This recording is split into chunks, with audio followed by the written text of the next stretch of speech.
خير جيل, the best of generations, the giants of Islam, the companions of the Prophet sallallahu alaihi wasallam. والليلة مع الباحث عن الحقيقة Salman Al-Faaressie. Tonight, inshallah, with somebody whose life can be marked as, or he can be called, the searcher for the truth. Salman Al-Faaressie, as it's clear from his name, Salman the Persian, he was from Persia, الولايات Faris. He grew up in a family like his father loved him so much so that he kept him all the time home. He was afraid for him. He doesn't want him to even go out. He grew up being very smart boy, and the family was Majusiyya. They were fire worshipper, like many of the Persians at this time.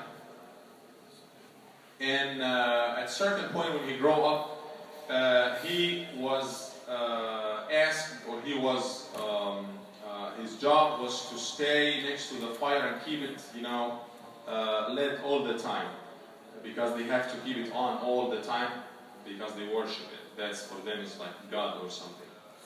And that was his routine, day-to-day life, the thing that he's doing every day. Until one day, his dad, his father, he was rich, and he was the leader of the family, the leader of the village that he came from. One day, as they had a farm, and the father was taking care of it, everything. The son is always at home. Until one day he got busy with something, and he asked the son to go and take care of the farm, see what's going on. And he, Salman went out to do that. In his way, he heard he passed by a church, some Christians doing their service, and he heard the voice praying and stuff, and he liked it. So he decided it grabbed his attention, so he decided to enter the church. He entered the church and he watched them praying and praising God and so on. He liked it so much. And then he asked them, أين أصل هذا الدين? Where is the root of this religion? They said it's Sham, in the Levant, Sham area, which is Palestine, Syria, Jordan, this area. He said it's there. Then he spent the entire day with them until, at the end of the day, he came back to his father. He didn't even go to the farm. His father was like, asked him, what did you do? He said, well, let me tell you something, what happened today? And he mentioned everything. And he said, those people, they have a religion that's better than ours.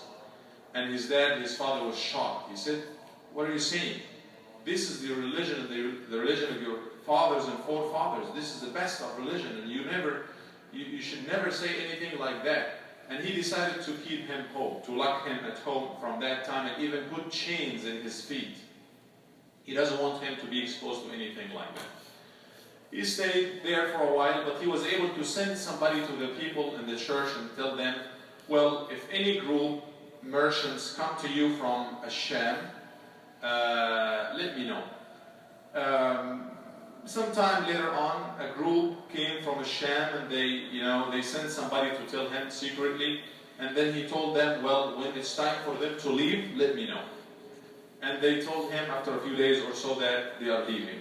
So he managed to take off the chains and everything, and he came to this group of merchants as they were leaving back to Sham, and he joined them. He decided to leave and to go find out about this religion.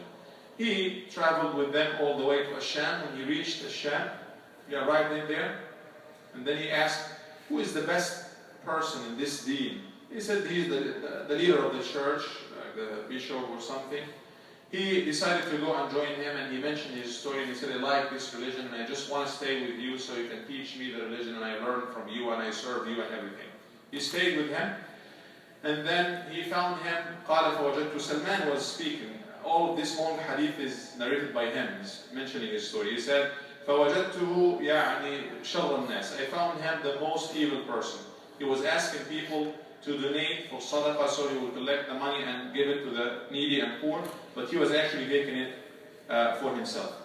حتى جمع منها 7 قلال من الذهب, until he managed to get 7 big containers of gold out of that. But after some time, this person passed away, And they came to, do the funeral thing for him and bury him. He said, that was the worst person I ever seen. He used to ask you to give money, but he used to take it for himself. They said, how can you say this about our leader and so on? He said, well, let me tell you, where is the kanz, where is this treasure? And he told them about it. They decided not to bury him. They decided rather to crucify him, put him onto a cross, and even stone him. He's really dead, but they had this kind of anger against him. Now they chose somebody to be after him, and he asked him, Salman asked him to stay with him, like leader of the church after this man. And he said, I found him the best person ever I have ever seen. أزهد الناس وأحسن الناس. He doesn't have anything to do with this life. He doesn't have any desire in this life, and he was always worshiping God, and he was a pure, sincere person, so he loved him the most. And he stayed with him until it was time, this person was dying. So Salman told him, well, I don't know anybody better than you. If you can just give me an advice and tell me where to go after you, He said, I don't know anybody who is like following the same pure religion as I'm following, with the exception of somebody in Al-Mosul in Iraq. Go and join him after me. The person passed away. Salman decided to go and follow this advice, and he went to Al-Mosul. Subhanallah, he came from Persia to Palestine, and then from Palestine now to Iraq. Not talking about cars and flights and stuff like that. It was probably taken him way longer and a lot of effort. He ended up with this person in Al-Mosul, and he mentioned the story for him, and he said, your friend told me about you, and he passed away, and I'm coming to stay with you. He welcomed him, and he said, I found him just like the other person, like his friend, so good and so sincere, and a man of God and so on. I lived with him for some time until soon after that he was dying. I told him the same thing. Which person that you ask me or recommend me to go and stay with him after you? He told him, well, I don't know anybody who's following this way except for a person in Nasibin, which is another city in a different area. He passed away, and then Salman moved to the other person, Nasibin, and he told him the same thing, and he found him also a very good person. But sometime after that, the person was dying, and he asked him, that's the third person, where do you want me to go? He told him, I don't know anybody except for a person in Amuriya, another city, and he traveled to Amuriya after the death of this person, and he found the fourth. He was a good person also, and he lived with him for a while until it was time for him to die. And he asked him, he said, well, I don't know anybody who is following what we are following, the pure religion, but it should be a time, أظل لك زمان نبي يظهر بأرض العرب. This is about the time of a prophet who should appear in the land of Arabs in Arabia, and he will travel to, he will migrate to a city, and he give him the full description. أرض نخل, أرض ذات نخل. It's a city that's full of palm trees, and it's between بين حرتين, between two hills or two mountains, and حرة is like a black mountain of black rocks and so on. And he gave him the exact detail of the place that he will migrate to, and he passed away.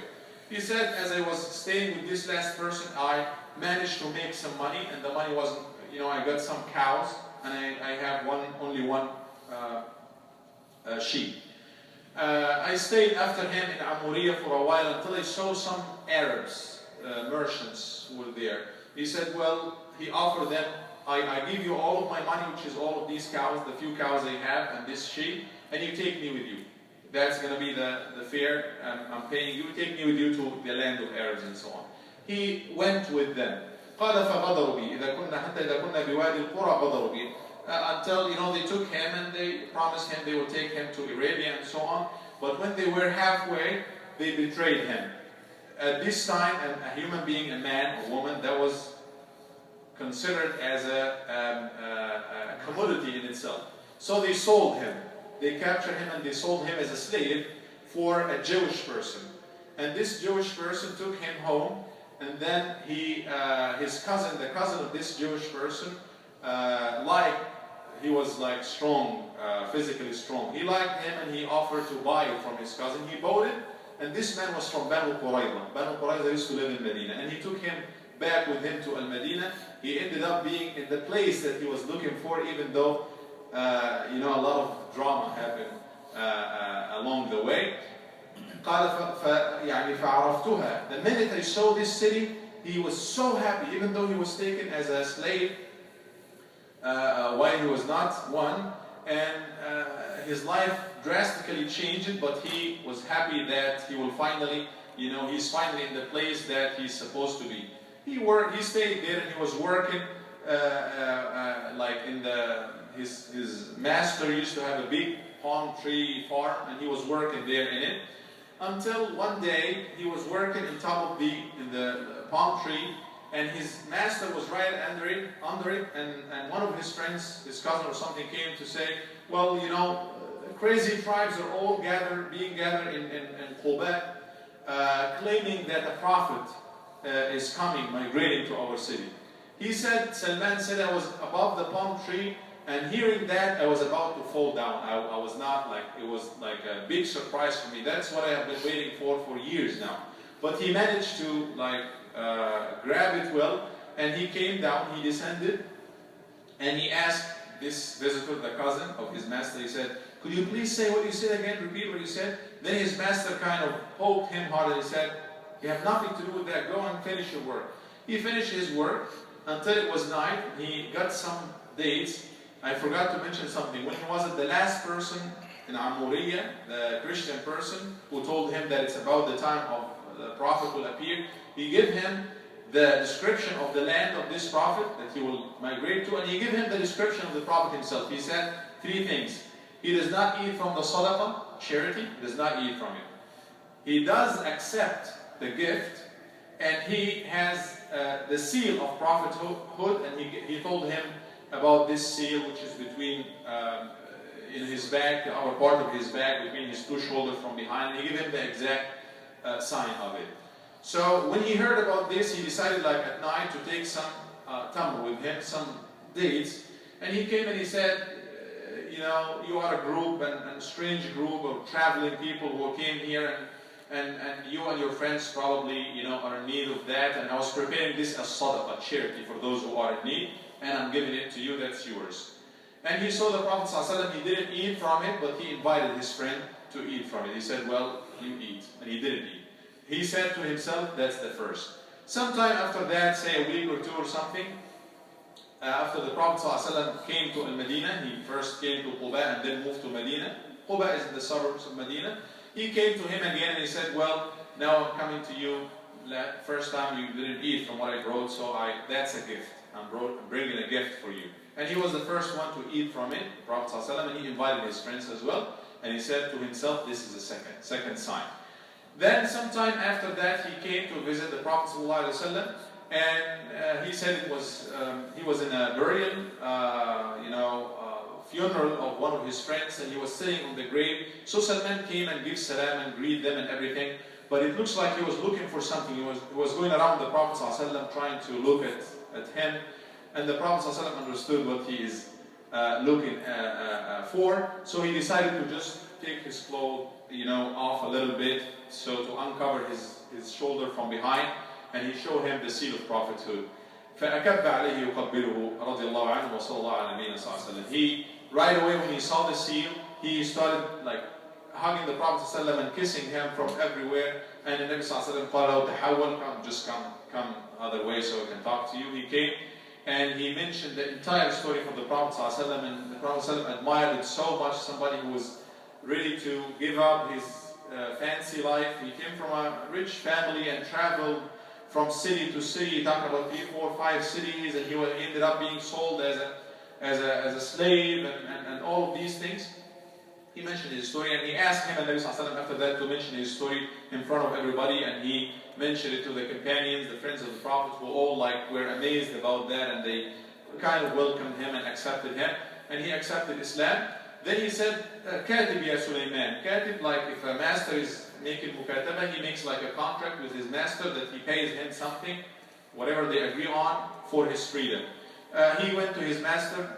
Jewish people usually would take advantage of such situation. He asked for what was the number? I think it was 300 or 600 palm trees, something like that, and 40 ounces of silver or gold. And that's too much. He came to the Prophet ﷺ to tell him about everything, and he said, well, everybody will help you with that. All the companions help your brother to pay off this kind of debt. And they managed to donate everybody. The money at this time was fasila, like an offshoot of palm tree. Everybody brought him, somebody brought 20, somebody brought 30, somebody brought more or less, and they brought them all. The Prophet ﷺ told them, when it's time to put them, to plant them, just let me know. He let him know, and Nabi Sallallahu Alaihi Wasallam, and he came himself to plant them. He put them with his hand, after he collected all the 600, offshoots, fasail, as usually for those who know something about, especially palm trees, I don't want to say something from my mind, but it's if you put like 5, plant 5, then you get maybe 2 or 3. That's a very good number, very good percentage. It's always expected that maybe half of them or more will die. He said, by Allah, the Prophet ﷺ put them with his hand, and not even a single one died. All of them, they started greening up and growing. And that was the time to give it to his master. He said, this is the first part of the debt. Then he came back to Nabi Sallallahu Alaihi Wasallam. He gave him like a little piece of gold. He said it was like an egg of a chicken. He said, Ya Rasulullah, you're talking about 40 ounces. He said, just take it and give it to them. He took this and he said, by Allah, I was taking gold out of it. That was enough to make the 40 ounces, even though it was as little as this. He paid off everything. It took him a while. It was not like on the spot. It took him like 2 or 3 years. That's why he was busy being a slave and so on with his master. He did not attend Badr or Uhud. The first battle he attended with the Prophet ﷺ was Al-Khandaq. And the very famous story, he was the one who suggested to the Prophet ﷺ, when all Arabs and Ghatafan, all tribes come to eradicate Muslims, he said he had a look like a panorama or eagle view from one of the hills, and he said, Ya Rasulullah, best thing we can do is to dig a trench, because Medina is kind of surrounded by very high, tough mountains. Nobody can get to it except from this area there. And we used to, in Persia, where I came from, we used to, if we are besieged like this, we used to dig trench. So the best thing is to dig a trench. And it was time to dig a trench, and Nabi Sallallahu Alaihi Wasallam calculated the number and gave everybody a task. Every 10 people would have to do 40 arms. That's your work. And because Salman was so strong, everybody was fighting for him. He does not belong to any group. Muhajirun, the immigrants, they said, Salman minna, he belongs to us. The Ansar, they wanted to take him because he's strong, he will help them a lot, Ansar said, he belongs to us. And Nabi Sallallahu Alaihi Wasallam called Salman minna al-bayt. He said, Salman belongs to us, the household of the Prophet Sallallahu Alaihi Wasallam. He lived, for a long time after Nabi Sallallahu Alaihi Wasallam with Umar, and he was appointed to be the leader of Al-Madain, one of the cities, and he passed away zahidan, he didn't have that much money. When he passed away, they found just like a few dinar or dirham in his house. He passed away around year 32 in the time of Uthman radiallahu anhu. This is a story of somebody who was always after the truth, putting everything behind him. Allah subhanahu wa ta'ala took him through all of these tracks, but he ended up being guided because he was really sincere about it. نسأل الله عز وجل أن يهدينا سواء السبيل. May Allah عز وجل guide us to the truth, and as He guided Salman and all the companions of the Prophet صلى الله عليه وسلم. وجزاكم الله خير وصلى الله على سيدنا